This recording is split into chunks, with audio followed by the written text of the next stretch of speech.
ಅಗ್ನಿಗೆ cheer up ಮಾಡೋ ಅವಶ್ಯಕತೆ ಇತ್ತು. ಇದರ ಅರ್ಥ ಫ್ರೆಂಡ್ನ ಇಗ್ನೋರ್ ಮಾಡ್ಬೇಕು ಅಂತ ಏನಿಲ್ವಲ್ಲ. ಅಟ್ಲೀಸ್ಟ್ ಫಾರ್ಮಾಲಿಟಿಗಾದ್ರೂ ಹೇಳ್ಬೋದಿತ್ತಲ್ವಾ? I missed you. ನೀನನ್ ಕಣ್ಣೋಡೆ ಅರ್ಥ ಮಾಡ್ಕೊಂಡಿರ್ತೀಯ ಅಂತ ಅನ್ಕೊಂಡೆ. ನೀನ್ ಯಾವಾಗ ಕೋಪ ಮಾಡ್ಕೊಂಡು ಬಾಯ್ ಹೇಳ್ಬಿಟ್ಟು ಹೋದ್ಯೋ ಅವಾಗ ಅರ್ಥ ಆಯ್ತು ನೀನ್ ನನ್ ಕಣ್ ನೋಡೇ ಇಲ್ಲ ಅಂತ. ನೋಡಿಲ್ಲ ಅಂದ್ಮೇಲೆ ಅರ್ಥ ಮಾಡ್ಕೊಂಡಿಲ್ಲ ಅಂತ. ಸ್ಮೈಲ್ ಬೇಕಾದ್ರೆ ಕಂಟ್ರೋಲ್ ಮಾಡ್ಬೋದು, ಆದ್ರೆ ಬ್ಲಶಿಂಗ್ ಅಲ್ಲ. ಉಫ್ ಉಫ್ ಉಫ್, ನಿನ್ ಈ ನಾಚಿಕೆ ನೋಡು.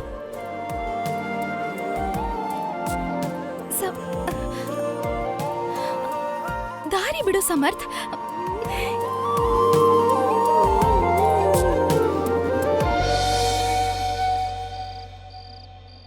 ಬೇಡ ಅಪ್ಪ, ಸಾಕು. ಸ್ವಲ್ಪ ಸ್ವಲ್ಪ ಕದ್ದ. ಆಮಾಡು. ಹೆವೆನ್. ಮಮ್ಮಿ ನೀವ್ ಮಾಡೋ ಅಡುಗೆನ ಎಷ್ಟು ಮಿಸ್ ಮಾಡ್ಕೊಂಡೆ ಗೊತ್ತಾ ನಾನು. ಬರೀ ಊಟ ಮಾತ್ರ ಅಲ್ಲ, ನಿಮ್ ಮಾತು, ನಿಮ್ ಬೈಗಳ, ನಿಮ್ ಮುಖ, ನಿಮ್ ಸ್ಮೈಲ್ ಎಲ್ಲ ಮಿಸ್ ಮಾಡ್ಕೊಂಡೆ ನಾನು. ನಾನು ಸೇಮ್ ಟು ಸೇಮ್ ಲಿಸ್ಟ್ ನಂದುನು. ಆದ್ರೆ ನಾನು ಅಡುಗೆನೇ ಮಾಡಲ್ವಲ್ಲ ಮಮ್ಮಿ. ಸಮರ್ಥ್, ಸುಮ್ನೆ ಸಾಕಪ್ಪ, ನನ್ನ ಹೊಟ್ಟೆ ಹೊಡೆದೋಗುತ್ತೆ. ಕಂದ, ಈ ಪ್ಲೇಟಲ್ಲಿ ಹಾಕೊಂಡಿರೋದಾದ್ರೂ ಖಾಲಿ ಮಾಡ್ಬೇಕಲ್ವಾ? ಆಮಾಡು, ಬೇಗ ಬೇಗ ಆಮಾಡು.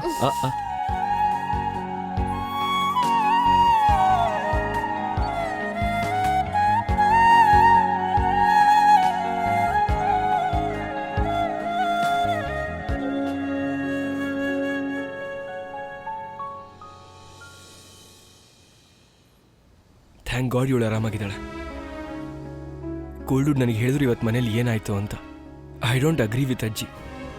ನೀವು ಸೆಲ್ಫಿಶ್ ಅಲ್ವೇ ಅಲ್ಲ ಮಮ್ಮಿ. ಆಗಿರ್ಲಿಲ್ಲ, ಯಾವತ್ತೂ ಆಗೋದೂ ಇಲ್ಲ. ಮಮ್ಮಿ, ನೀವು ಸೆಲ್ಫಿಶ್ ಆಗಿದ್ರೆ ಈ ಸಂಬಂಧ ಇಲ್ಲಿವರೆಗೂ ನಡೀತಾನೆ ಇರಲಿಲ್ಲ. ನೀವು ಸೆಲ್ಫಿಶ್ ಆಗಿದ್ರೆ ಮಿಸ್ಟರ್ ವನರಾಜ್ ಮತ್ತೆ ಅವ್ರ ಗರ್ಲ್ ಫ್ರೆಂಡ್ನ ಈ ಮನೆಗೆ ಬರೋದಕ್ಕೆ ಯಾವತ್ತೂ ಬೇಡ ಅಂತಿದ್ರಿ ನೀವು. ನೀವು ಸೆಲ್ಫಿಶ್ ಆಗಿದ್ದಿದ್ರೆ ಸ್ವೀಟಿನ ಅವ್ರ ಅಪ್ಪನಿಂದ ಯಾವತ್ತೂ ದೂರ ಮಾಡಿಬಿಡ್ತಾ ಇದ್ರಿ. ಮಮ್ಮಿ, ನೀವು ಇವತ್ತಿನ ತನಕ ಯಾವುದೂ ತಪ್ಪು ಮಾಡೇ ಇಲ್ಲ. ಯಾರು ನಿಮ್ಮ ಜೊತೆ ತಪ್ಪಾಗಿ ನಡ್ಕೊಂಡಿದ್ದಾರೋ ಅವ್ರ ಜೊತೆನೂ ನೀವು ಸರಿಯಾಗಿ ಬಿಹೇವ್ ಮಾಡಿದ್ದೀರಾ.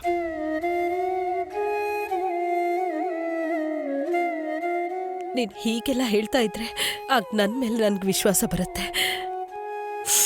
ತಗೋ, ತಿನ್ನು.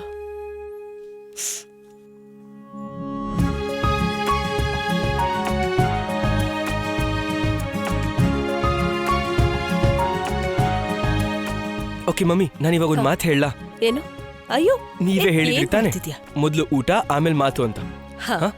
ನಡೀರಿ ನಡೀರಿ ಮಮ್ಮಿ, ಬನ್ನಿ. ಸಮರ್ಥ್, ಊಟ ಬನ್ನಿ ಬನ್ನಿ. ಏನ್ ಮಾಡ್ತಿದ್ಯಾ ಸಮರ್ಥ್? ಸಾರಿ ಕೃಷ್ಣ,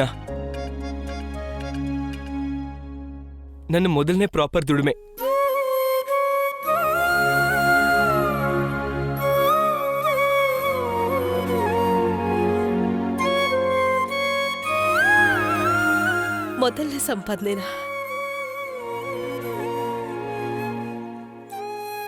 ಮೊದಲನೇ ಸಂಪಾದನೆನ ದೇವ್ರ ಹತ್ರ ಇಡ್ತಾರೆ. ಹೋಗು, ಇಡು. ನನಗೆ ಅಮ್ಮನೇ ದೇವ್ರು ಮಮ್ಮಿ. ಪ್ರಪಂಚ ಬೈಯುತ್ತೆ, ಆಡ್ಕೊಳ್ಳುತ್ತೆ. ನಾನು ನಿನ್ನ ರೋಡಲ್ಲಿ ಡ್ಯಾನ್ಸ್ ಮಾಡ್ಲಿ ಅಂತ ಹುಟ್ಟಿಸಿರೋದು. ಅದಕ್ಕೆ ಈ ನಿನ್ನ ಕೆಲಸಕ್ಕೆ ಬಾರ್ದಿರೋ ಕನಸುಗಳನ್ನ ಬಿಟ್ಬಿಡು.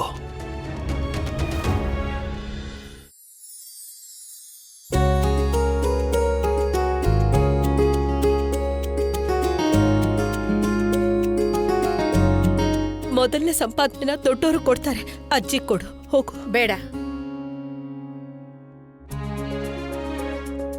ವನರಾಜ್ ಅವನ್ ಮೊದಲನೇ ಸಂಪಾದನೆನ ನನ್ ಕೈಯಲ್ಲಿ ಕೊಟ್ಟಿದ್ದ. ನಿನ್ನ ಮಗನ್ ಮೊದಲನೇ ಸಂಪಾದನೆ ಮೇಲೆ ನಿನಗೆ ಅಧಿಕಾರ ಇರೋದು.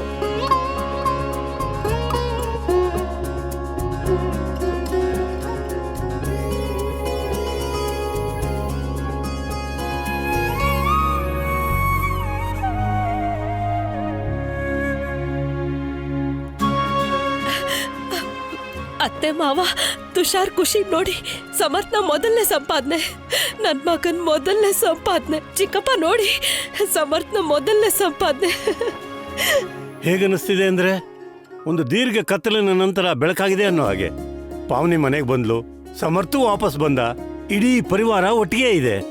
ನಿಜವಾದ ಸಂಪತ್ತು ಅಂದ್ರೆ ಪರಿವಾರ. ಹಾಗೆ ಇವತ್ತು ನಿಜವಾಗ್ಲೂ ನಾವು ಸಿರಿವಂತರಾಗ್ಬಿಟ್ವಿ.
ಅದೇ ಹೇಳ್ತಾರಲ್ಲ, ಮೊದಲನೇ ದುಡಿಮೆನ ಉಳಿಸಬಾರ್ದು, ಖರ್ಚು ಮಾಡಬೇಕು ಅಂತ. ಸೊ ದೇವ್ರ ಪ್ರಸಾದ ಕಿಟ್ಮೇಲೆ ನಮ್ಗೆ ಎಷ್ಟು ದುಡ್ಡು ಉಳಿಯತ್ತೋ ಅದ್ರಲ್ಲಿ ನಾವು ಪಾರ್ಟಿ ಮಾಡೋಣ. ನೋಡಿ, ಪಾರ್ಟಿ ಮಾಡೋಣ, ಆದ್ರೆ ಪಾವನಿ ಸ್ಕೂಲ್ ಟ್ರಿಪ್ ಇಂದ ವಾಪಸ್ ಬಂದ ಮೇಲೆ. ಅವ್ರ ಸ್ಕೂಲಿಂದ ಕೆಲವು ದಿನ ಟ್ರಿಪ್ ಕರ್ಕೊಂಡು ಹೋಗ್ತಿದ್ದಾರೆ, ನಾನು ಅದಕ್ಕೆ ಪರ್ಮಿಷನ್ ಕೊಟ್ಟಾಯ್ತು. That's great. ಹೇಗಿದ್ರು ಸ್ವೀಟಿ ಅವಳ ಫ್ರೆಂಡ್ಸ್ ಜೊತೆನೇ ಇರ್ತಾಳೆ. ಅವಳ ಫ್ರೆಂಡ್ಸ್ ಜೊತೆಗಿದ್ದಾಗ ಖುಷಿಯಾಗೇ ಇರ್ತಾಳೆ. ಸೊ ಟೆನ್ಷನ್ ತಗೊಳಕ್ಕೆ ಏನು ಇಲ್ವೇ ಇಲ್ಲ. ಪಾಪ, do you think it's a right time?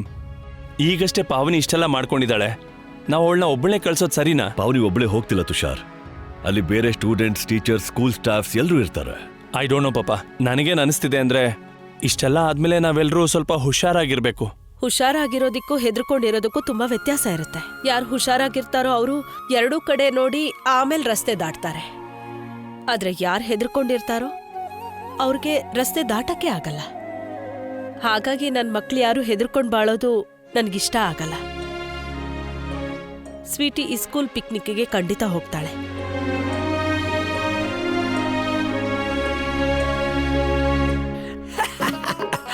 Happy birthday to you, happy birthday to you, happy. ಚಪ್ಪಾಳೆ ಯಾಕೆ ಹೊಡೆದೆ ಅಂತ ಮರ್ತೋದಿಯಲ್ಲ? ಸಾರಿ.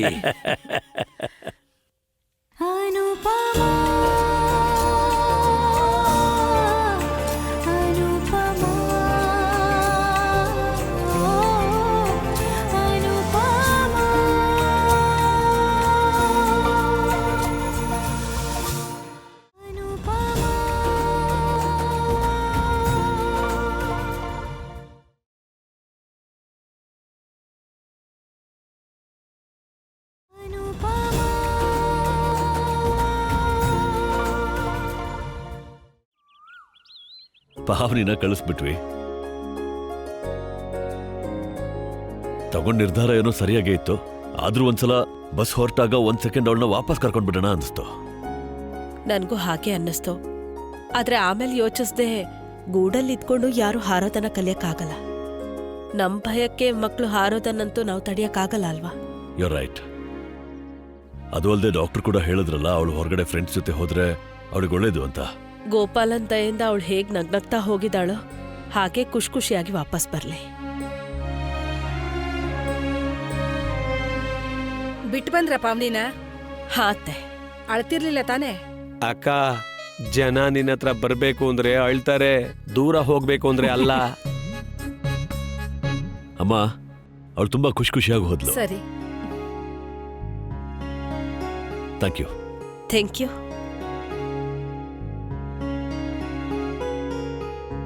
ಈಗ ಪಾವನಿ ಹೋಗಾಯ್ತಲ್ಲ, ನಾನು ಹೊರಡ್ತೀನಮ್ಮ. ಪಾವನಿ ಹೋದ್ರೆ ಏನಾಯ್ತು? ನಾವೆಲ್ರೂ ಇಲ್ವಾ? ಮಗಳ ಚಿಂತೆ ಇದೆ, ಅಮ್ಮಂದಿಲ್ವಾ? ಮಗಳಿಗೋಸ್ಕರ ಇದ್ದವನು ಈಗ ಅಮ್ಮನಿಗೋಸ್ಕರ ಇದ್ಬಿಡು. ಅಮ್ಮ, ನೀವು ಅರ್ಥ ಮಾಡ್ಕೋತಿಲ್ಲ. ಅಯ್ಯೋ, ನೀನ್ ಅರ್ಥ ಮಾಡ್ಕೋತಿಲ್ಲ. ಆಗ್ಲೇ ನೀವಿಬ್ರು ಪಾವನಿನ ಬಿಟ್ಟು ಬರಕ್ ಹೋದಾಗ ಇಲ್ಲೇನ್ ನಡೀತು ಗೊತ್ತಾ?